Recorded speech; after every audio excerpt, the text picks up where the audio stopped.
আজকে আরেকটা গল্প। এই গল্পটির নাম হলো দ্য টকিং ডঙ্কি, মানে কথা বলা গাধা।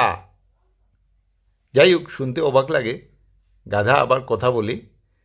এই যে দেখা যাচ্ছে ছবিতে গাধা কথা বলার মেজাজে তার ছবিটা দেখা যাচ্ছে। অবাক হয়ে যাচ্ছে মানুষ, এই যে শুনছে তার কথাগুলো। চলুন শুরু করা যাক আজকের এই গল্পের অনুষ্ঠান। Once there was a donkey which had a special quality. একবার একটা গাধা ছিল, which had, যার ছিল স্পেশাল কোয়ালিটি, মানে বিশেষ একটা গুণ ছিল।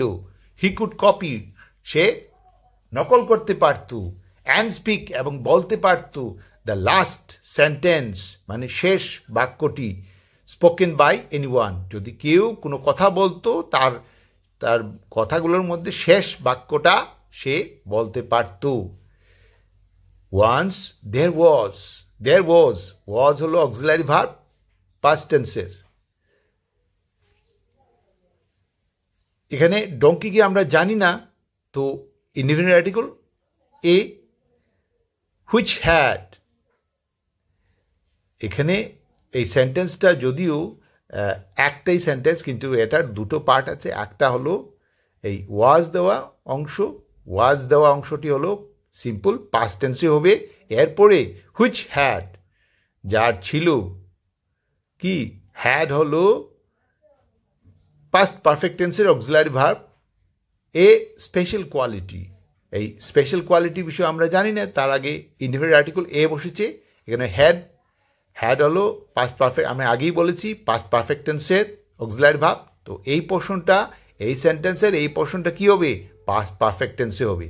হি could copy and speak the last sentence spoken by anyone. এখানে কুড শব্দটি অতীতের সক্ষমতা এবং স্পোকেন শব্দটি অতীতের কাজকে নির্দেশ করে। এইভাবে পুরো বাক্যটি অতীতে একটি বিশেষ সক্ষমতার কথা বলছে, তো এই পুরো সেন্টেন্সটি পাস্ট টেন্সে হবে। One day his owner sold him to a baker. একদিন তার মালিক বিক্রি করে দিয়েছিল তাকে, কার কাছে? টু এ বেকার। একটা বেকার হলো যে কেক বানায়, পাউরুটি বানায়, তাকে বলে বেকার। তো বেকারের কাছে কি করেছিল? বিক্রি করে দিয়েছিল তার মালিক। ফর হি নিডেড, কিসের জন্য? তার দরকার ছিল। কিসের? মানি, আর টাকার জন্য সে বিক্রি করে দিয়েছিল। দি ওনার অলসো টোল্ড দ্য বেকার, সেই মালিকটিও বলেছিল, কাকে? সেই বেকারকে, সেই রুটি বানানোওয়ালাকে বা পাউরুটি বানানোওয়ালাকে, অ্যাবাউট, সম্বন্ধে, দ্য ডঙ্কিজ কোয়ালিটি, তার যে গাধার যে গুণাগুণ সেটার বিষয়ে বলেছিল। দ্য হ্যাপি বেকার, তখন আনন্দিত সেই কেক বানানোওয়ালা বা পাউরুটি বানানোওয়ালা ডিসাইডেড, ঠিক করেছিল, টেক নিতে, দ্য ডঙ্কি, সেই গাধাটাকে, টু দ্য মিল, মানে কারখানাতে নিতে ঠিক করেছিল। ওয়ান ডে হিজ ওনার সোল্ড হিম, সোল্ড, সেল থেকে এসছে সোল্ড, ভাব নাম্বার টুতে আছে, কোনো অক্সিলারি ভাব নেই, পাস্ট ইনডিফিনিট হবে। এখানে এ বেকার মানে একটা রুটি বানানোওয়ালা বা পাউরুটি বানানোওয়ালা বা কেক বানানোওয়ালা, কিন্তু তার আগে টু প্রেপোজিশন ব্যবহার করা হয়েছে। তো যখন টু প্রেপোজিশন ব্যবহার করা হবে তখন তার অর্থটা গিয়ে এইভাবে দাঁড়াবে, টু এ বেকার মানে একটা কি রুটি বা কেক বা পাউরুটি বানানোওয়ালাকে। এখানে ফর হি নিডেড, তো আগে আমি জেনেছি সোল্ড দেওয়া হয়েছে, সেল থেকে আসছে সোল্ড, কোনো অক্সিলারি ভাব নেই, পাস্ট ইনডিফিনিট টেন্সে হয়েছে। এরপরে আবার একই ব্যাপার, নিডেড, এই সেন্টেন্সে এই পোর্শনটাও কি হবে? পাস্ট ইনডিফিনিট টেন্সে হবে, যেহেতু এখানে মূল ভাবটা ভাব নাম্বার টুতে আছে, কোনো অক্সিলারি ভাব নেই। তো ওনার অলসো টোল্ড, এখানে টেল থেকে আসছে টোল্ড, ভাব নাম্বার টুতে আছে, টেল থেকে আসছে টোল্ড, কোনো অক্সিলারি ভাব নেই। তো এই সেন্টেন্সটা কি হবে? এই সেন্টেন্সটাও পাস্ট ইনটেন্সে হবে। দ্য হ্যাপি বেকার ডিসাইডেড, ডিসাইড থেকে আসছে ডিসাইডেড, ভাব নাম্বার 2-তে আছে, কোনো অক্সিলারি ভাব নেই, তো এটাও কি হবে পাস্ট ইনটেন্সেই হবে। টেক হলো নেওয়া, আর টু টেক হলো এখানে টু প্রেপোজিশন ব্যবহার করা হয়েছে নিতে। যখন প্রেপোজিশন টু ব্যবহার করা হবে তখন তার অর্থ কি দাঁড়াবে নিতে। The donkey to the mill, the mill হলো কারখানা, আর টু যখন টু প্রেপোজিশন যখন ব্যবহার করা হবে তখন অর্থ কি দাঁড়াবে কি মানে কারখানাতে। As they were on the way, যেহেতু তারা যাচ্ছিল তাদের রাস্তায়, দ্য বেকার সেইড টু হিমসেলফ, সেই পাউরুটি বা কেক বানানোওয়ালা বলেছিল নিজে কি, অনেক সময় আছে না কেউ কেউ নিজে নিজে কথা বলে নিজের সাথে, I will weigh the flour given by the miller at home, আমি কি করব, আমি মাপবো এই ময়দাগুলো, মানে ময়দা পায় নাই এখনো, মানে ময়দা মাপবো, given by the miller at home, যখন সেই কারখানার মালিক আমাকে ময়দা দেবে তখন আমি সেগুলো মাপবো, কোথায়, অ্যাট হোম মানে বাড়িতে। ফর অল মিলার্স, সমস্ত কারখানার মালিকেরা আর চিটস, মানে কারখানার সব মালিকেরা কি, এরা ঠগ হয়। অ্যাজ দে ওয়্যার, যেহেতু তারা ওয়্যার হলো পাস্ট টেন্সে অক্সিলারি ভার্ব, এখানে অন দ্য ওয়ে এটা একটা ফ্রেজ, অন দ্য ওয়ে মানে পথে, তারা এই পোর্শনটা কি হবে, এই পোর্শনটা সিম্পল পাস্ট টেন্সেই হবে। দ্য বেকার সেড, আরেকটা অংশ এই বাক্যেরই বা এই সেন্টেন্সের আরেকটা অংশ, দ্য বেকার সেড বলেছিল, সেইজ থেকে আছে সেইজ, ভাব নাম্বার 2-তে আছে টু হিমসেলফ নিজেকে, তো এখানে কোনো অক্সিলারি ভাব নেই, তো পাস্ট টেন্সেই হবে। আর ইনভাইটেড কমার ভেতর যে সেন্টেন্সটা আছে আই উইল ওয়ে, এটা ডাইরেক্ট স্পিচ, আই উইল হলো ফিউচার টেন্সের অক্সিলারি ভার্ব, তো কি হবে এই সেন্টেন্সটা, I will weigh the flour given by the miller at home, এটাও প্যাসিভ ভয়েজে আছে। আমরা জানি যে প্যাসিভ ভয়েজে কি হয়, সাবজেক্টটা অবজেক্ট হয়ে যায় আর অবজেক্টটা সাবজেক্ট হয়ে যায়, তো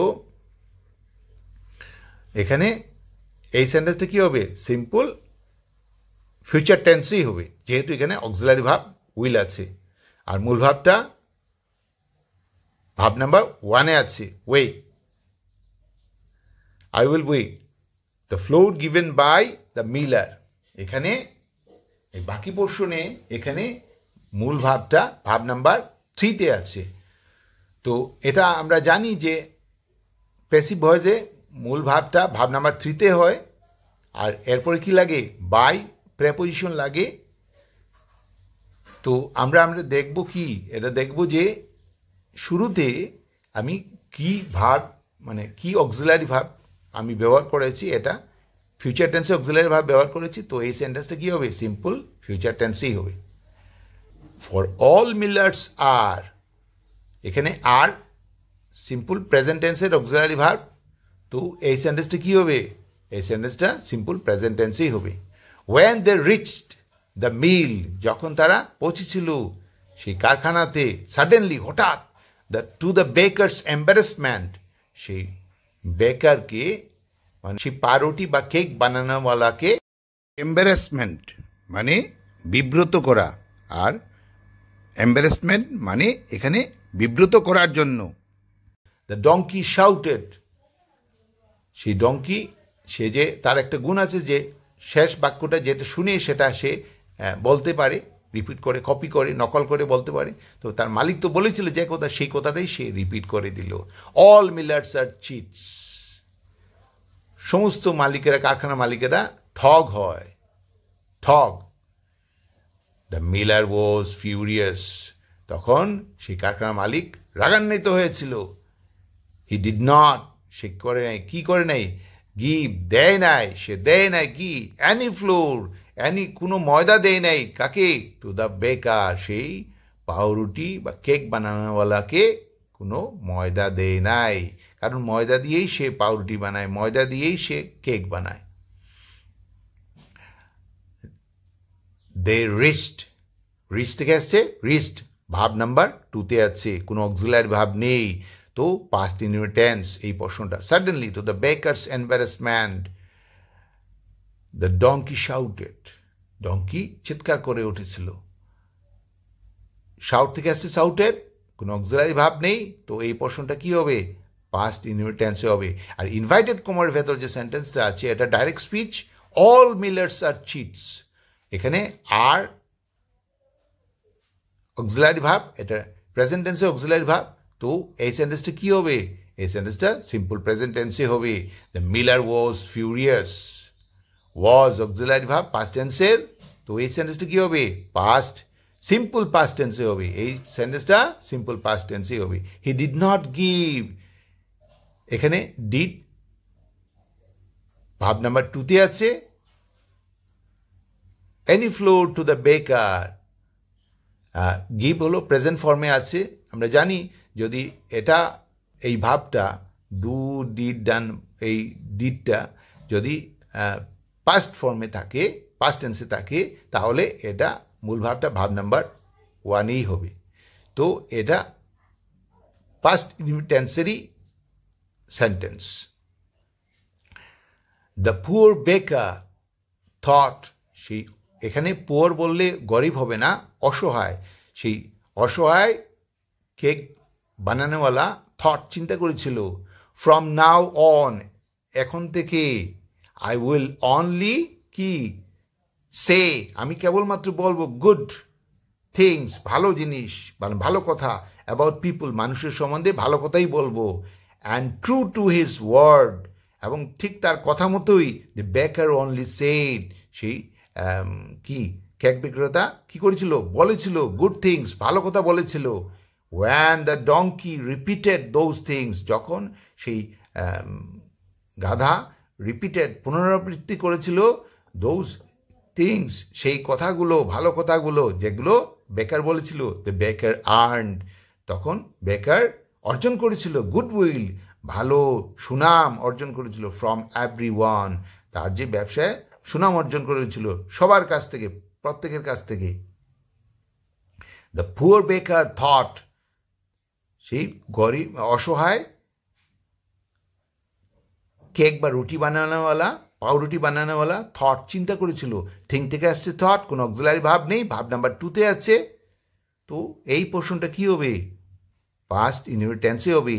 আর ইনভাইট কমার ভেতর যে সেন্টেন্সটা আছে, from now on I will say good things about people, from now on, এখন থেকে, আই উইল, উইল হলো ফিউচার টেন্সের অক্সিলারি ভার্ব, তো মূল ভাবটা ভাব নাম্বার 1-এ আছে, সে, স্বাভাবিকভাবেই যখনই আমরা ফিউচার টেন্সের অক্সিলারি ভার্ব ব্যবহার করব তখন আমাদের মূল ভাবটা ভাব নাম্বার 1-এই থাকবে, তো এই সেন্টেন্সটা কী হবে? ফিউচার ইনডিফিনিট টেন্সে হবে।